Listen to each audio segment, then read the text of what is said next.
ઓમ નમઃ શિવાય. અધ્યાય 32. સુદેહા સુધર્માની કથા. સુતજી બોલ્યા કે હે મહર્ષિઓ, હવે અમે આપને ઘુષ્મેશ નામક શિવ જ્યોતિર્લિંગનો મહિમા સંભળાવીએ છીએ. દક્ષિણ દિશામાં દેવ નામક એક સુંદર પર્વત છે. એની પાસે ભારદ્વાજ ગૌત્રી કોઈ સુધર્મા નામક બ્રાહ્મણ રહેતો હતો. એને અતિ સુંદર સુદેહા નામની પત્ની હતી. સુધર્મા ઉત્તમ બ્રાહ્મણ હતો. હંમેશા અગ્નિહોત્રાદિ કર્મ, અતિથિ સેવા, શિવ પૂજન વગેરે કરનાર શિવનો પરમ ભક્ત હતો. આ જ કર્મોને કરતા એનો ઘણો સમય પસાર થઈ ગયો, પરંતુ ઘરમાં સંતાન ન થયું. સુધર્માને તો આ વિષયમાં કંઈ દુઃખ ન હતું. તેમની પત્ની વ્યાકુળ રહેતી હતી. એને પુત્ર પ્રાપ્તિની ચાહના હતી. પોતાના પતિને તે વારંવાર કહેતી હતી. તેનો પતિ જવાબ વાળતો કે કલ્યાણી, પુત્ર પ્રાપ્તિથી શું લાભ? સર્વ સંબંધી સ્વાર્થી હોય છે. માતા પિતા મિત્ર વગેરે બધાને મેં જોઈ લીધા છે. આ પ્રકારે કહીને ક્યારેક ક્યારેક ધૂતકારી પણ ગાંઠતો હતો. પોતાની સ્ત્રીના કહેવા ઉપર એણે ધ્યાન ન આપ્યું. એને પોતે દુઃખ લગાડ્યા વિના શિવભક્તમાં લાગ્યો રહ્યો. એક દિવસ સુધર્માની પત્ની સુદેહા પોતાની સહેલીઓની સાથે મન બહેલાવવાને માટે ક્યાંક ચાલી ગઈ. ત્યાં કોઈક સ્ત્રીઓની સાથે એમને ઝઘડો થયો. એ ઝઘડામાં એ સ્ત્રીઓએ કહ્યું, અરે વાંઝણી, તું પણ અભિમાન કરે છે? અમે જાણીએ છીએ કે તું ધનવાન છે, પરંતુ તારું ધન તો રાજા લઈ લેશે. તારું ક્યાં પ્રયોજનનું ધન છે? જો અમે તો પુત્રવાળી છીએ, અમારું ધન તો પુત્રના ઉપયોગમાં આવી જશે. આ સાંભળીને સુદેહા અત્યંત વ્યાકુળ થઈ અને પાછી ફરી. આવતા જ પોતાના પતિને એ સ્ત્રીઓની સર્વ વાત રડીને તેને કહી સંભળાવી. સાંભળી સુધર્મા દુઃખી ન થતા, પરંતુ પોતાની સ્ત્રીને ધૈર્ય આપતા તે બોલ્યા, હે પ્રિયે, જે કાંઈ થવાનું છે તે તો અવશ્ય થશે જ. એમાં જ વ્યાકુળ થશો નહીં. જે કોઈ જે કહે છે તેને કહેવા દે, દુઃખી ન થાઓ. ત્યારે સુદેહા બોલી, હે પ્રાણનાથ, કોઈ પણ રીતે મને પુત્ર આપો અથવા તો મને મારી નાખો, નહીંતર હું સ્વયં મરી જાઉં છું. સુતજી બોલ્યા. આ રીતના સુદેહાના વચનોને સાંભળીને એ બ્રાહ્મણ દેવતાઓને શિવનું ધ્યાન કરીને 2 પુષ્પ અગ્નિ તરફ ફેંક્યા. આ 2 પુષ્પ પુત્ર આપનાર છે. આ 2 પુષ્પોમાં જમણું પુષ્પ પુત્ર આપનારું છે. એમ વિચારીને બ્રાહ્મણે પોતાની પત્નીને કહ્યું કે તું પુત્ર ઈચ્છાથી એક પુષ્પ ઉઠાવી લે. ત્યારે એની પત્નીએ શિવ માયાથી ડાબી તરફનું પુષ્પ ઉપાડી લીધું, જે પુત્ર આપનારું ન હતું. આ જોઈને સુધર્મા વ્યાકુળ બનીને પત્નીને કહેવા લાગ્યો કે હે કલ્યાણી, હવે તમે પુત્રની ઈચ્છા ન કરો, ભગવત ભજનમાં લાગી જાઓ. તમારા ભાગ્યમાં પુત્ર પ્રાપ્તિ નથી. આ પ્રમાણે સમજીને સુધર્મા શિવ પૂજનમાં લાગી ગયા. કેટલોક સમય વીતી ગયા પછી ફરી પુત્રની ઈચ્છાથી સુદેહાએ કહ્યું, હે પ્રાણનાથ, જો મારા ગર્ભથી પુત્ર થતો નથી તો આપ બીજો વિવાહ કરી લો અને મને પુત્ર પ્રાપ્ત કરો. હું મારી રાજી ખુશીથી કહું છું. ત્યારે બ્રાહ્મણ બોલ્યા, હે પ્રિય, અમે બંને આ સમયે ઝઘડાથી મુક્ત છીએ. આમ છે તો પછી પોતાનો ઉદ્ધાર કેમ ન કરવો? જો ફરીથી પાછા આમાં ડૂબી ગયા તો મોટો ઉપદ્રવ થશે. એટલા માટે મને વિપત્તિમાં ન નાખો. આ રીતે સુધર્માએ વિવાહને માટે ઇનકાર કર્યો. તો પણ સુદેહાએ પોતાની નાની બહેનને ઘરમાં બોલાવી પતિને કહ્યું, હે પ્રાણનાથ, આપ મારી બહેન સાથે અવશ્ય વિવાહ કરો.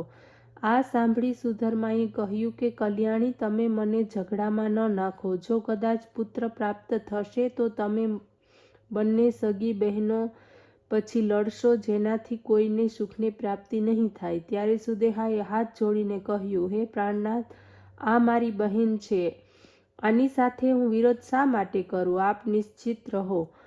એમ કહીને પોતાની નાની બહેન ઘુષ્માની સાથે વિધિપૂર્વક વિવાહ કર્યો. પછી સુધર્મા બોલ્યા, હે પ્રિયે, હવે આ તમારી શોક તમારી જ બહેન છે, તેને સુખી રાખજો. પછી ઘુષ્માએ કહ્યું, તમે એની આજ્ઞામાં રહેજો. પછી પોતાના પતિની આજ્ઞામાં તે બંને ઘરમાં સુખપૂર્વક રહેવા લાગ્યા. ઘુષ્મા તો પોતાની બહેનની આજ્ઞાથી હંમેશા 101 શિવ પાર્થિવ લિંગનો 16 પૂજા કરીને તે પાર્થિવ લિંગ તળાવમાં જઈને બહાર વહાવી દેતી. એ રીતે એનું નિત્ય કર્મ રહેતું. એક દિવસ પુત્ર પ્રાપ્તિને માટે શિવ પાર્થિવ લિંગનું પૂજન કર્યું.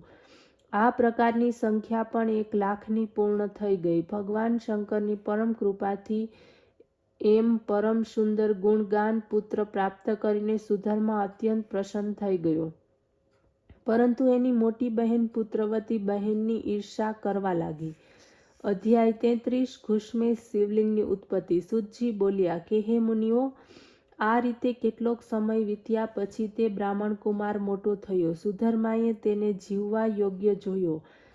કોઈ એક બ્રાહ્મણની કન્યા સાથે તેનો વિવાહ કર્યો. પછી ઘુષ્માએ પોતાના પુત્ર તથા પુત્રવધૂને લઈ જઈને પોતાની બહેનના ચરણમાં નમસ્કાર કરાવીને, આ આપનો પુત્ર છે અને આપની પુત્રવધૂ છે. આમ કહીને તેણે પોતાના પુત્ર તેમજ પુત્રવધૂને પણ કહ્યું કે હે પુત્ર, આ તમારી માતા છે, એમની સેવા કરવી તે તમારી ફરજ છે.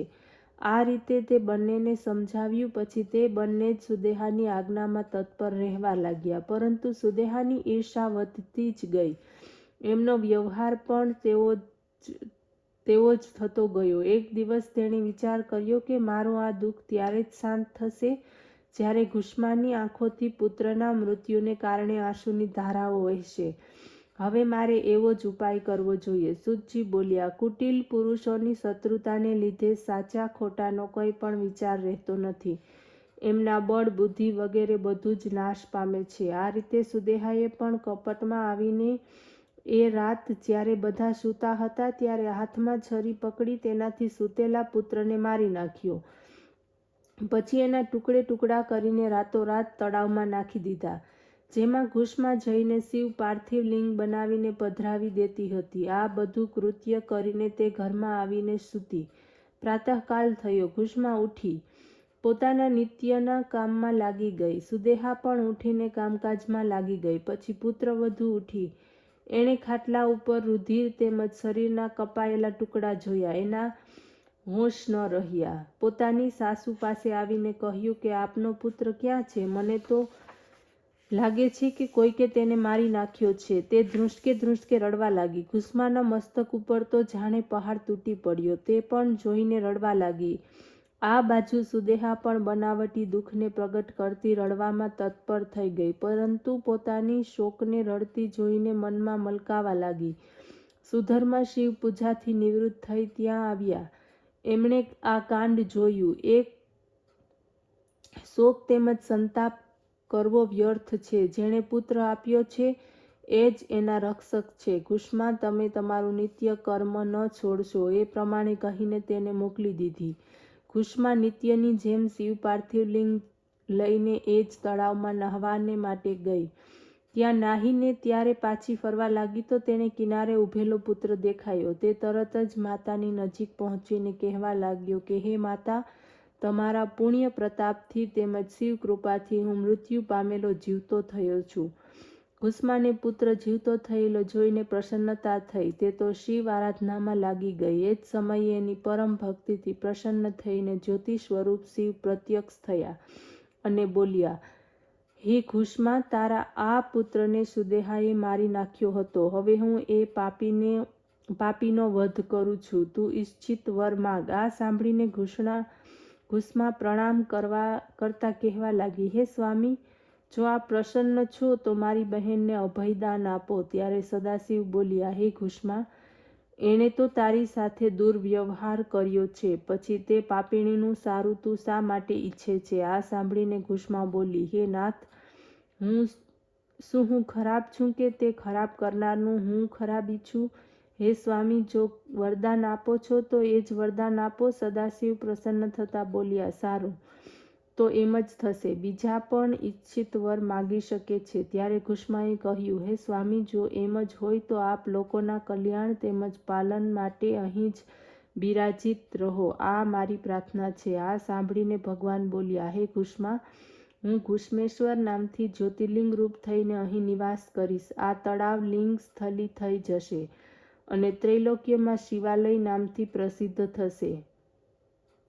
દર્શનાર્થીઓના સર્વ મનોરથો એના દ્વારા પરિપૂર્ણ થશે. આ સાંભળી કહીને સદાશિવ ત્યાં સદાને માટે સ્થિર થઈ ગયા. એટલામાં સુંદર દેહવાળા સુધર્મા ત્યાં આવી પહોંચ્યા. ત્યારે બધાએ મળીને શિવ પૂજન કરીને 101 પરિક્રમા કરી. સર્વનો પરસ્પર પ્રેમ થયો. ઘરમાં જઈને સુખપૂર્વક તે રહેવા લાગ્યા. હે ઋષિઓ, આ રીતે મેં તને 12 જ્યોતિર્લિંગની અદ્ભુત કથાઓ સંભળાવી છે. શિવ જ્યોતિર્લિંગની આ પ્રકારની ઉત્પત્તિ તેમજ મહિમા શિવ ભક્તોને માટે અત્યંત સુખ તેમજ ભોગ મોક્ષ આપનાર છે. અધ્યાય 34 વિષ્ણુને સુદર્શન પ્રાપ્તિ. ઋષિ કહેવા લાગ્યા, હે મહાભાગ્યવાન સૂતજી, હવે આપ અમને હરીશ્વર નામના જ્યોતિર્લિંગ પૂજન દ્વારા જ વિષ્ણુએ સુદર્શનની પ્રાપ્તિ કરી હતી. આ આખ્યાન અમને સાંભળવાની ઈચ્છા રાખીએ છીએ. સૂતજી બોલ્યા કે હે બ્રાહ્મણગણ, પહેલા અત્યંત બળવાન દૈત્યો થયા છે, જે સર્વ પ્રાણીઓને દુઃખી કરતા ધર્મોના વિનાશ કરવામાં જ મંડ્યા રહેતા હતા. આ રાક્ષસોથી દુઃખી થઈને દેવો વિષ્ણુની પાસે પહોંચ્યા અને પોતાનું દુઃખ કહી સંભળાવ્યું. આ સાંભળીને ભગવાન વિષ્ણુએ કહ્યું, હે દેવતાઓ, તમે ભય ન પામો. હું ભગવાન શિવનું પૂજન કરું છું. એના દ્વારા જ તમારા દુઃખોનો નાશ થશે. આ રીતે શ્રી વિષ્ણુએ પરમ શાંતિ આપનાર વચનો સાંભળીને સર્વ દેવતાઓ નિર્ભય બનીને પોતાના લોકમાં ચાલ્યા ગયા. પછી વિષ્ણુ શિવ પૂજન કરવાને માટે કૈલાસ ઉપર પહોંચ્યા. ત્યાં કુંડના મધ્યમાં અગ્નિની સ્થાપના કરીને પછી શિવ પાર્થિવ લિંગની વિધિ અનુસાર પૂજા કરીને તપસ્યાનો આરંભ કર્યો. ભગવાન વિષ્ણુ પોતાના દ્રઢ સંકલ્પ કરીને બેઠા હતા કે હું ભગવાન શંકરને પ્રસન્ન કરીને જ મારી તપસ્યા પૂરી કરીશ. એક પણ વાર હું અહીંથી હટીશ નહીં. આ રીતે કઠોર તપસ્યા કરતા વિષ્ણુને ઘણો સમય પસાર થયો, પરંતુ શિવજી પ્રસન્ન ન થયા. ત્યારે હરિ શિવ સહસ્ત્ર નામના પાઠનો એક મંત્ર બોલીને એક એક કમળનું પુષ્પ સડાવવા લાગ્યા. ત્યારે એકવાર વિષ્ણુની ભક્તિની પરીક્ષા લેવાને માટે પૂજા નિમિત્તે 1000ની સંખ્યામાં લાવેલા કમળોમાંથી એક કમળ સદાશિવે આમ તેમ કરી દીધું. પૂજા કરતા એક પુષ્પ ઓછું પડ્યું. ભગવાન વિષ્ણુને અત્યંત આશ્ચર્ય થયું કે આમ તેમ શોધવા લાગ્યા, પુષ્પ ક્યાંય પણ ન મળ્યું. ત્યારે ભગવાન વિષ્ણુએ કમળ સમાન પોતાના નેત્રો કાઢ્યા અને શિવાર્પણ કર્યા. ત્યાં તો ભગવાન શંકર અત્યંત સંતુષ્ટ થઈને પ્રસન્ન થયા અને બોલ્યા, હે વિષ્ણુ, તમારી આ ભક્તિ દ્વારા હું અત્યંત પ્રસન્ન થયો છું. તમે ઈચ્છિત વરદાન માગો. વિષ્ણુ બોલ્યા, હે સ્વામી, આ સમયે દૈત્યોએ ઉપદ્રવ મચાવ્યો છે. એનો વધ કરવાને માટે મારા પાસેનું અસ્ત્ર સામર્થ્ય ધરાવતું નથી. હું આપના ચરણે આવ્યો છું. ત્યારે ભગવાન શંકરે વિષ્ણુને અત્યંત ચમકતું પ્રકાશિત સુદર્શન ચક્ર આપ્યું. એ દિવ્ય અસ્ત્રથી વિષ્ણુએ રાક્ષસોનો નાશ કર્યો અને જગતનું દુઃખ દૂર કર્યું. ઓમ નમઃ શિવાય.